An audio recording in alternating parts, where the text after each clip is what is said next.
अस्सलामुअलैकुम दोस्तों, मां आहियां अब्दुल लगारी। अल्हम्दुलिल्लाह हींअर असां सफ़र करे रहिया आहियूं खुदाबाद जे तरफ़ पिकनिक करण जे लाइ, इंजॉय जे लाइ। अल्हम्दुलिल्लाह असां पंहिंजे यूट्यूब चैनल ते काफ़ी महिनत कई आहे दोस्तनि जे मशवरे सां। जेसिताईं हाणे यूट्यूब ते महिनत करण खां बाद में हाणे कुझु जेको आहे सो इंजॉय कजे ऐं जेको आहे सो घुमणु फिरणु वञिजे। अल्हम्दुलिल्लाह असां सां दोस्त गॾु आहिनि। हींअर असां खुदाबाद जे तरफ़ वञी रहिया आहियूं। दोस्तनि खे दुआउनि जी दरख़्वास्त आहे अल्लाह साईं असांजे सफ़र में आसानी फ़रमाए। ऐं अल्हम्दुलिल्लाह खुदाबाद वेंदासीं जिते क़दीमी मस्जिद शरीफ़ आहे, जामे मस्जिद खुदाबाद।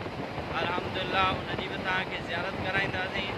ऐं मशहूरु जेको आहे सो अल्लाह जो वली आहे जेको आहे सो मियां यार मोहम्मद कलोड़ो साहिबु। अल्हम्दुलिल्लाह उनजे जेको आहे सो मक़बरे जी बि तव्हांखे ज़ियारत कराईंदासीं।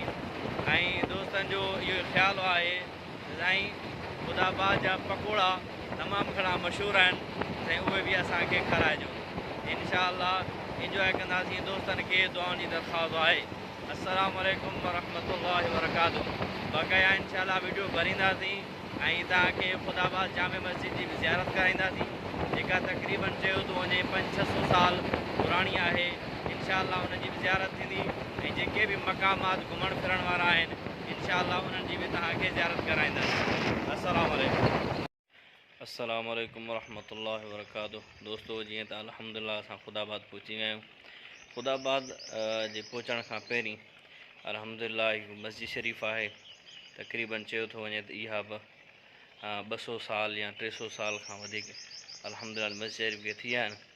अॼु हिन मस्जिद शरीफ़ जी असां ज़ियारत कंदासीं। उन खां बाद में जामे मस्जिद खुदाबाद जी इंशाअल्लाह तव्हांखे ज़ियारत कराईंदासीं। जीअं त हीअ मस्जिद शरीफ़ जो ॿाहिरियों हिसो आहे अल्हम्दुलिल्लाह तमामु ख़ूबसूरत आहे। माशाअल्लाह पंखा बि लॻा पिया आहिनि, वज़ू ख़ाना आहिनि।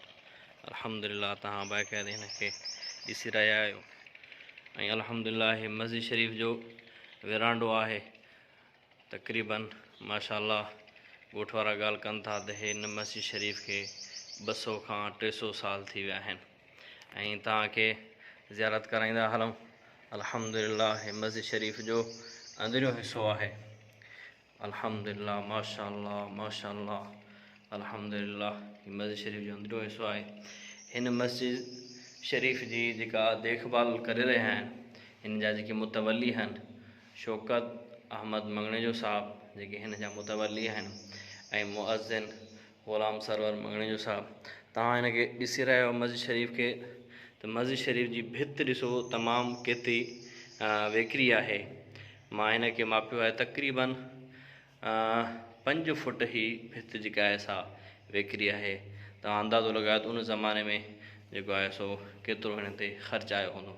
माशाअल्लाह हीअ मस्जिद शरीफ़ जो महराब आहे। अल्हम्दुलिल्लाह तव्हां ज़ियारत कयो इंशाअल्लाह। माशाअल्लाह तव्हां मस्जिद शरीफ़ जी ज़ियारत कई। अल्हम्दुलिल्लाह इंशाअल्लाह हिन मस्जिद शरीफ़ खां बाद में खुदाबाद जामे मस्जिद जी बि तव्हांखे ज़ियारत कराईंदासीं। ऐं उन खां बाद में मियां यार मोहम्मद कलोड़ो रहमतुल्लाह अलैह उन्हनि जी बि जेको आहे सो मक़बरो आहे। इंशाअल्लाह उन्हनि जी बि तव्हांखे ज़ियारत कराईंदासीं। अस्सलामु अलैकुम वरहमतुल्लाह।